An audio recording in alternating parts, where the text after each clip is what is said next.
வணக்கம். நான் உங்கள் கோவிந்தராஜன். இது சப்தகிரி டிராவல் எக்ஸ்பி.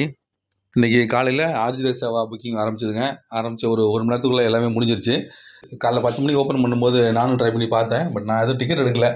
கரெக்டாக 10 மணிக்கு ஓப்பன் பண்ணேன். எனக்கு 2.5 நிமிஷம் காமிச்சிது. அதுக்கப்புறம் தான் ஓப்பன் ஆச்சு. அப்புறம் 10:05க்கு எனக்கு எல்லாமே ஓப்பன் ஆச்சுங்க. எல்லா சேவைகளும் அவைலபிள் இருந்தது. எல்லாமே 400 டிக்கெட்டு 200 டிக்கெட்டுக்கு மேலே அவைலபிள் இருந்தது. ஊஞ்சல் சேவை மட்டும்தான் ஃபாஸ்ட்டாக போயிட்டு இருந்தது. மற்ற எல்லாமே அவைலபிள் இருந்தது. நான் ஊஞ்சல் சேவைக்கு மட்டும் ட்ரை பண்ணி பார்த்தேன். சாதாரணமாக தான் போச்சுங்க. அதுமாரி எக்ஸ்ட்ரா லட்டுக்கு வந்து ஒரு 20 லட்டு போட்டு பார்த்தேன். 20 லட்டுக்கு பணம் ஆட்டோமேட்டிக்காக வருதுங்க. அது 20 லட்டுக்கு ரூ. 1000 ப்ளஸ் தரிசன டிக்கெட்டு ஒரு ரூ. 1000 மொத்தத்தில் 2000 பணம் கட்ட சொல்லி டீட்டெயில் தான் வந்துச்சு. அப்புறம் பேமெண்ட் நான் பண்ணலை, வெளில வந்துட்டாங்க. அது ஒரு 10:05க்கு இந்த ஸ்டேட்டஸுங்க அது. அதுக்கப்புறம் தொடர்ந்து நிறைய கமெண்ட் வந்திருந்தது. இன்றைக்கி எத்தனை மணிக்கு ட்ரை பண்ணாங்கன்னு தெரியல. 2 பேர் சொல்லியிருந்தாங்க. அதுமாரி கடைசி வரைக்கும் போயிட்டேன். பேமெண்ட் ஆப்ஷனுக்கு போகும்போது ஏற்கனவே வந்து இன்னொரு பில்கிரிம் ட்ரை பண்ணிகிட்டு இருக்காங்க, பேமெண்ட் இன் ப்ராக்ரஸ் அப்படின்னு சொல்லி எரர்னு வந்துட்டுதுங்க அப்படின்னு சொல்லி சொன்னாங்க. அது வந்து அந்த லாஸ்ட் மினிட்ல பண்ணும்போது அப்படி தாங்க ஆகுது. அது நிறைய பேர் ட்ரை பண்ணிகிட்டே இருக்கிறதுனால இது கிடைக்காம போகிறதுக்கு வாய்ப்புகள் இருக்குது. ஏன்னா ஒரே நேரத்துக்கு எல்லோரும் ட்ரை பண்ணுவாங்க. ஆக்சுவலாக பார்த்தீங்கன்னா அந்த 10:45 12 மணிக்கு மேலே பார்த்தீங்கன்னா ஊஞ்சல் சேவையெல்லாம் முடிஞ்சிருக்கும். அதுக்கடுத்து சகசர தீபாலங்கர சேவை கல்யாண உற்சவம் மட்டும்தான் கடைசியாக மிச்சம் இருக்கும். எல்லோரும் ஒரே நேரத்தில் ட்ரை பண்ணும்போது அதை வந்து கிடைக்கிறதுக்கு வாய்ப்பு இல்லாமல் போகுது. யார் ஃபஸ்ட்டு லாகின் பண்ணியிருக்காங்களோ அவங்க உள்ள யார் வந்து ஃபஸ்ட்டு பேமெண்ட் ஆப்ஷன் போயிருக்காங்களோ அவங்களுக்கு டக்குன்னு கிளிக் ஆகிடும். மற்றவங்களுக்கு வந்து ஏற்கனவே ஒருத்தங்க இருக்காங்க வெயிட் பண்ணுங்கிற மாதிரி தான் வருங்க. அது இந்த மாதிரி நிறைய பேர் வெயிட்டிங்கில் இருப்பாங்க. சமயத்தில் கிளிக் ஆகி வந்தாலும் வரலாம், இல்லை சமயத்தில் கிடைக்காம போகிறதுக்கு வாய்ப்புகள் இருக்குங்க. ஒன்ஸ் இதுமாரி எரர்னு வந்து ஏற்கனவே ஒரு பில்கிரிம் இதே ஸ்லாட்டில் இருக்காங்க, நீங்கள் மறுபடியும் ட்ரை பண்ணுங்கன்னு சொன்னாங்கன்னா மறுபடியும் கிடைக்கிறது ரொம்ப ரொம்ப சிரமம் தாங்க. அது இதை தவிர்க்கணும்னா கரெக்டாக 10 மணிக்கு லாகின் பண்ணணுங்க. கரெக்டாக நம்ம 10 மணிக்கு லாகின் பண்ணால் ஒரே நிமிஷத்தில் ஓப்பன் ஆகும், இல்லை அதிகபட்சம் 2 நிமிஷத்தில் ஓப்பன் ஆகும். 10:05க்குலாம் நம்ம பேமெண்ட் பண்ணிவிட்டு வெளியில் வந்துடலாம். கன்ஃபார்மாக டிக்கெட் கிடைக்கிற வாய்ப்புகள் இருக்குங்க. ஆனால் நம்ம ஷார்ப்பாக 10 மணிக்கு ஓப்பன் பண்ணணும். அதுதான் ரொம்ப முக்கியமான விஷயம். இதில் அவர் இன்னொரு சப்ஸ்கிரைபர் ஒருத்தர் கமெண்ட் பண்ணியிருந்தாரு. அவர் வந்து ஹாப்பி லிவிங் அப்படின்னு போடுறதுக்கு பேர் என்னமோ வித்தியாசமான பேராக இருக்குது, நல்லா இருக்குது. ஆனால் கேட்குறதுக்கு அவங்க வந்து கல்யாண உற்சவத்தை புக் பண்ணியாச்சு February மாதத்துக்கு. பட் அக்காமடேஷன் எப்போ ஓப்பன் ஆகும்னு கேட்டிருந்தாங்க. 24ஆம் தேதி மத்தியானம் 3 மணிக்கு இந்த அக்காமடேஷன் புக்கிங் ஓப்பன் ஆகும். இதில் நம்ம ரூம் நமக்கு எப்படி ஓப்பன் ஆகும்னா, என்றைக்கு நம்ம புக் பண்ணியிருக்கோமோ, உதாரணத்துக்கு February 10ஆம் தேதி நீங்கள் புக் பண்ணுறீங்கன்னு வச்சுங்க, February 9ஆம் தேதி 10ஆம் தேதியும் நீங்கள் வந்து ரூம் எடுக்கிற மாதிரி ஆப்ஷன் வரும். அதில் எப்போ நீங்கள் அக்காமடேஷன் ஓப்பன் ஆகி நீங்கள் வந்து புக்கிங் ஹிஸ்ட்ரி மூலமாக ஓப்பன் பண்ணுறீங்களோ அப்போ நீங்கள் 10ஆம் தேதி கல்யாண உற்சவத்துக்கு டிக்கெட் எடுத்தீங்கன்னா 9ஆம் தேதி 10ஆம் தேதி 2 நாளும் காட்டும். நீங்கள் 2 நாளுக்குள்ளார எதை வேணாலும் ரூம் எடுத்துக்கலாம். அதுலேருந்து 24 மணி நேரம் வாய்ப்பு இருக்க மாதிரி தான் அது. அதனால் அதை யூஸ் பண்ணிங்க.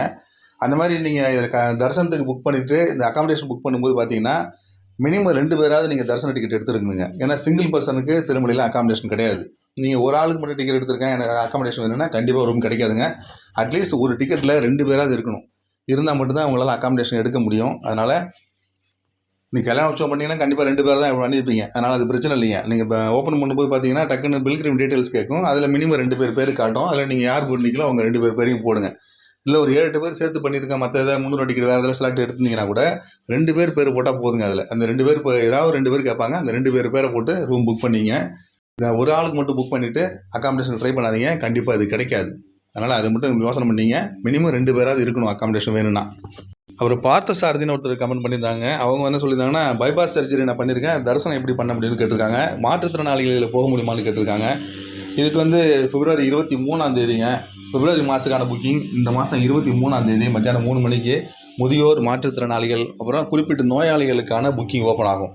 இது வந்து முழுக்க இலவச டிக்கெட்டுங்க. அது இதில் வந்து ஒரு குறிப்பிட்ட 5 வகையான நோய்கள் சொல்கிறாங்க. அந்த வகையால் பாதிக்கப்பட்டவங்களுக்கு இதில் வந்து இலவசமாக புக் பண்ண முடியும்னு சொல்கிறாங்க. அதுக்கான டீட்டெயில்ஸு நாளைக்கு சொல்கிற வீடியோவில் அதுக்கான டீட்டெயில்ஸ் சொல்கிறேன். இதில் என்னென்ன வகையான நோய்கள்லாம் இருந்தால், அதாவது இதில் வந்து டயாலிசிஸு, பைபாஸ் சர்ஜரி, முதுகுத்தண்டு ஆப்ரேஷன், இந்த மாதிரி 2-3 சொல்கிறாங்க. ஒரு 5 இருக்குது. ஏற்கனவே வீடியோ ஒன்று போட்டிருக்கேன். அதை பற்றின டீட்டெயில்ஸ்க்கு நாளைக்கு காலையில் வீடியோவில் சொல்கிறேன்.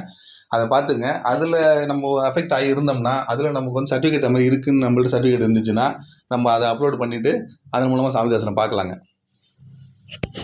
இது வந்து 23ஆம் தேதி மத்தியானம் 3 மணிக்கு ஓப்பன் ஆகுது. February மாதத்துக்கான புக்கிங். இது ஆன்லைனில் தான் பண்ண முடியுங்க. டேரெக்டாக டிக்கெட் எடுக்க முடியாது. டேரெக்டாக போனால் இலவச தரிசனத்தெல்லாம் பார்க்கலாம். இந்த மாதிரி முதியோர் மாற்றுத்திறனாளிகள் அந்த மாதிரி கோட்டா வந்து நேரடியாக போனால் எடுக்க முடியாதுங்க.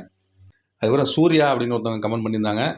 அவங்க சொன்னது வந்து ரொம்ப ஒரு ஆச்சரியமான விஷயமா இருந்ததுங்க. ஏன்னா அவங்களுக்கு வந்து 2 தடவை சுப்ரபாத தரிசனம் அந்த மாதிரி டிப்பில் கிடச்சி 2 தடவை போய் தரிசனம் பண்ணிட்டு வந்திருக்காங்க. சுப்ரபாத தரிசனத்திலே அவங்க வந்து 2 தடவை பார்ட்டிசிபேட் பண்ணிருக்காங்க. அப்படிங்கிறது வந்து ஒரு கிடைக்கிறவங்களுக்கு கிடைச்சிட்டு தான் இருக்குது அப்படிங்கிறது ஒரு உதாரணமாக இருக்குங்க. அது எல்லாருக்குமே கிடைச்சிட்டு தான் இருக்குது, கிடைக்காம இல்லை அப்படிங்கிறதுக்கு ஒரு மிகச்சிறந்த உதாரணம் அவங்க கமெண்ட்டில் சொல்லியிருக்கிறது தான். அது திருமலையில் டிடிடியிலேருந்து தர்ஷன் அப்டேட்ஸ் கொடுத்துருக்காங்க. நேற்று 20ஆம் தேதிங்க. மொத்தம் எவ்வளோ பேர் சாமி தரிசனம் பார்த்தாங்க, எவ்வளோ நேரம் ஆகுது, அது வந்து டிக்கெட் இல்லாமல் போனால் எவ்வளோ நேரம் ஆகும் டீட்டெயில் கொடுத்துருக்காங்க. அதில் பாருங்கள் 20ஆம் தேதி நேற்று உள்ளது. இது மொத்தம் சாமி தரிசனம் பார்த்தவங்க 59,000 பேர் சாமி தரிசனம் பார்த்துருக்காங்க.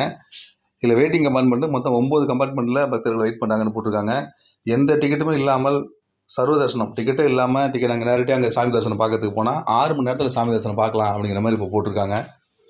ஓரளவு இது கூட்டம் கம்மி தாங்க. அது ரொம்ப கம்மி தான். அது 6 மணி நேரத்தில் சாமி தரிசனம் பார்க்குறதுங்கிறது வந்து நார்மலாக 300 டிக்கெட்டில் கூட்டமாக இருந்தாலே 6 மணி நேரம் ஆகும் சமயத்தில். அந்த மாதிரி இல்லாமல் இருக்கும். பட் இந்த மாதிரி டிக்கெட்டே இல்லாமல் நேரடியாக போகும்போது 6 மணி நேரத்தில் சாமி தரிசனம் பார்க்கலாம் அப்படிங்கிறது வந்து ஒரு நல்ல விஷயமா இருக்குங்க. பக்தர்கள் நேரடியாக போகிற பக்தர்களுக்கு கன்ஃபார்மாக இது ஒரு மிகப்பெரிய நல்ல விஷயங்க. அது புதுசாக அந்த சேர்மன் பதவி ஏற்ற பிறகு அவர் என்ன சொல்லியிருக்காருன்னா, இப்போ வெயிட்டிங் டைமே இல்லாமல் அதிகபட்சம் 2 மணி நேரம் 3 மணி நேரத்தில் சாமி தரிசனம் பார்க்க விட்டு அலோவ் பண்ணணும், இனிமேல் அந்த மாதிரி மாற்றணும் அப்படின்னு சொல்லியிருக்காரு. நம்ம ஏஐ தொழில்நுட்பத்தை பயன்படுத்தி நாங்கள் வந்து இந்த மாதிரி மாற்ற போகிறோம்னு சொல்லியிருக்காரு. அது என்ன மாதிரி தொழில்நுட்பங்கிறதெல்லாம் என்னன்னு தெரியலிங்க.